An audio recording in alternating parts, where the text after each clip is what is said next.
রাসূল সাল্লাল্লাহু আলাইহি সাল্লামের সময় বনু কাইনুকা ছিল ইহুদিদের গোত্র। এই ইহুদিরা মদিনায় সারা জীবন মুসলিমদের বিরুদ্ধে যতদিন ছিল ষড়যন্ত্র করেছে, বর্তমানেও তার রেশ সারা পৃথিবীতে বিদ্যমান।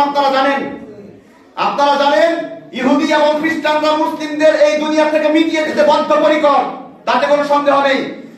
বনু কাইনুকায় একজন মুসলিম মহিলা কোন একটা কাজে গিয়েছিল, সম্ভবত দুধ বিক্রি করতে, সিরাত ইবনে হিসাবের বর্ণনা।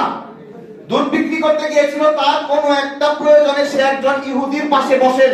সেই মহিলা মুসলিম মহিলা ইহুদির পাশে বসার পর আরো একজন দুর্বল হৃদয়ের বিকৃত মস্তিষ্ক সম্পন্ন ইসলামের দুশমন ইহুদিরা ওই মুসলিম মহিলার শরীরের চাদরের একটা অংশ কোন একটা জিনিসের সাথে গিট লাগিয়ে দেয়।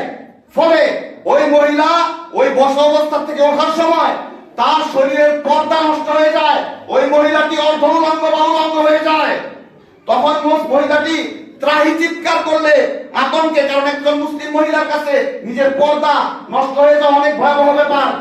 তখন তার ডাকে তার পাশে একজন মুসলিম ছিল, মুসলিম এসে ওই ইহুদিকে হত্যা করে, এবং ওই ইহুদিকে হত্যা করার পরে সমস্ত দোকানদার ইহুদিরা মিলে, বনু কাইনুকা বাজারের কথা, সমস্ত ইহুদিরা মিলে ওই মুসলিমকে হত্যা করে।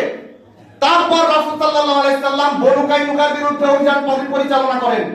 বনু কাইনুকার বিরুদ্ধে, ইহুদিদের বিরুদ্ধে তখন রাসূল সাল্লাল্লাহু আলাইহি সাল্লাম অভিযান পরিচালনা করেন এবং তাদের পরাজিত করেন, তাদের জীবিতদেরকে বেঁধে আনেন মদিনায়। ইহুদিরা সেই থেকে আমাদের শত্রু, আমাদের দুশমন, মুসলিম উম্মার দুশমন।